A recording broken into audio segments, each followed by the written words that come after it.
muitas outras riquezas. Claro. Exatamente.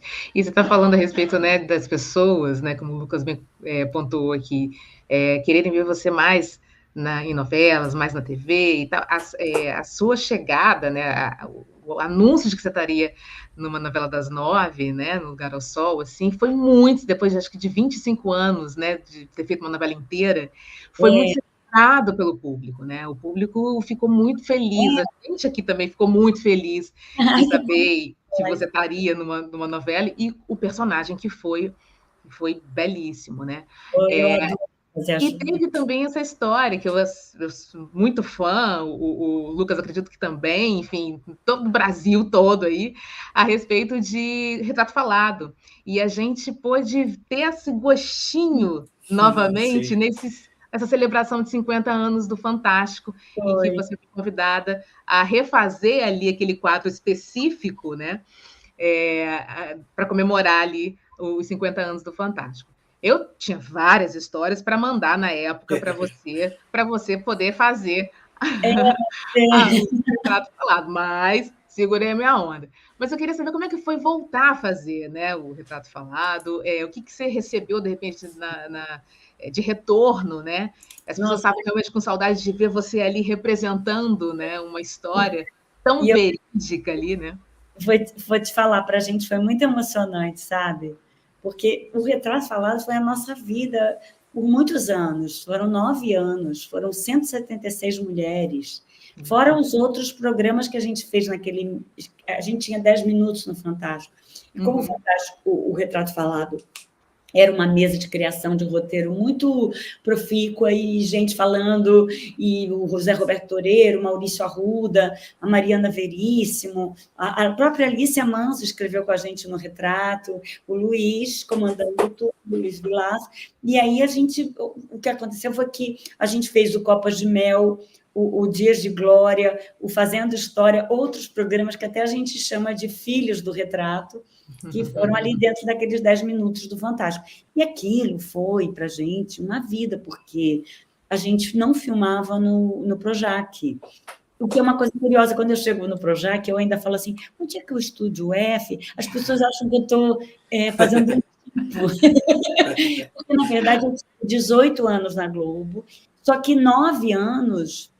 Assim, eu digo como contrato direto. Depois eu fiz algumas obras certas, A Mulher do Prefeito, a gente fez o Norma, a gente fez depois desse contrato, e agora Um Lugar ao Sol, Queridos Amigos também. Eu fiz outras coisas depois de ter deixado de ter contrato, que eu deixei de ter contrato em 2011. Mas por quê? Porque tudo que eu fiz, muitas coisas que eu fiz dentro da Globo, a gente filmou em São Paulo.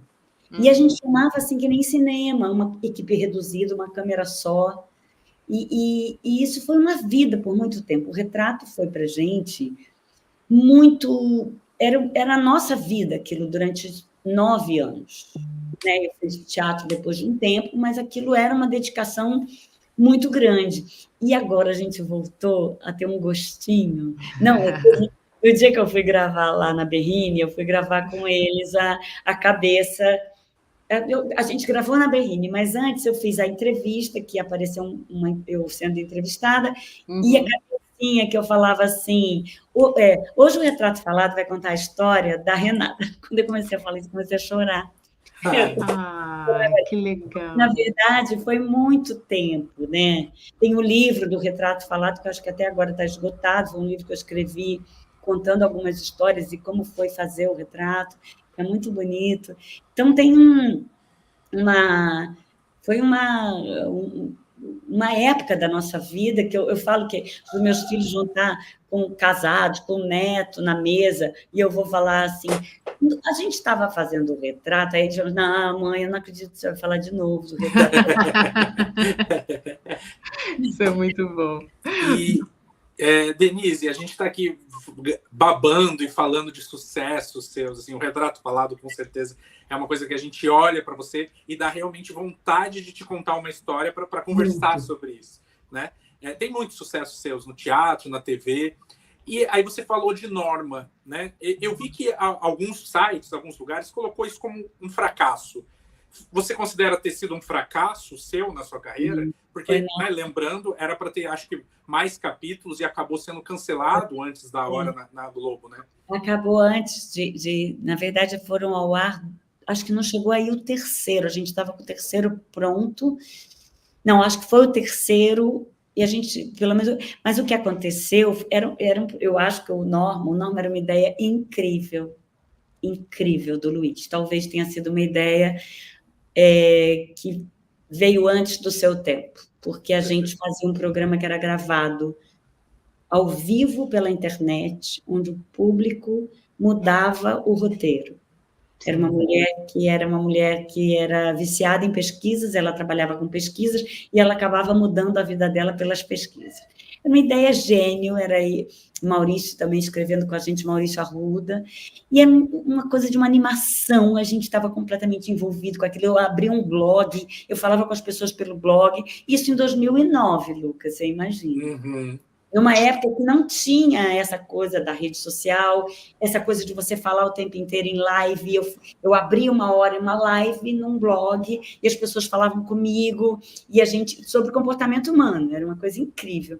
Só que a gente entrou, a Globo até confiava muito no programa, mas a gente entrou para combater o fenômeno pânico nos fins do domingo.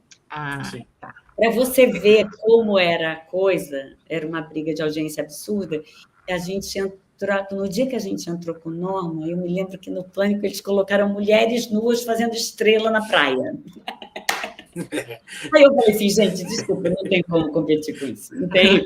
Então, foi essa coisa da audiência, essa guerra de audiência, colocou abaixo um programa que tinha um potencial imenso para dar certo. Isso me dá muita pena. Eles mesmos achavam. Mas aí a gente entrou nessa coisa que era...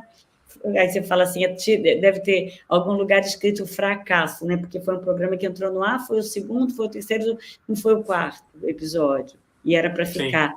Então, na verdade, é uma pena que um rótulo desse coloque uma ideia que era tão brilhante, era uma ideia incrível. Incrível. Nossa. Mas era mesmo. Você acha que há alguma possibilidade, Denise, de... como você está falando, um programa à frente do seu tempo, né, naquela época. Você acha que agora ele caberia novamente? Agora poderia ser revivido? Seria incrível, seria incrível. Na era do streaming também, enfim. Sim, porque ele era pioneiro nisso, né? A gente teve uma coisa que a gente nem sacou quando a gente estava fazendo, o próprio Retrato, a gente estava falando numa entrevista isso, né? Ele foi feito numa época em que não existia ainda reality. Não. E ele colocava o anônimo na TV. E isso, sabe o que acontecia, Lucas? Você falou aí de todo mundo tem uma história. Até hoje, eu andando na rua, no mercado, as pessoas chegam para mim, nossa, eu tenho uma história para aquele teu programa. Eu tenho vontade de falar assim, qual programa? Aquele que acabou em 2007? Porque, na verdade, um programa, essa coisa de eu ser uma... Porque, na verdade, eu acho que eu tenho isso. De verdade, desde menina, eu ia na padaria, eu vinha, contava uma história para minha avó, que tinham visto uma moça, que não sei o quê.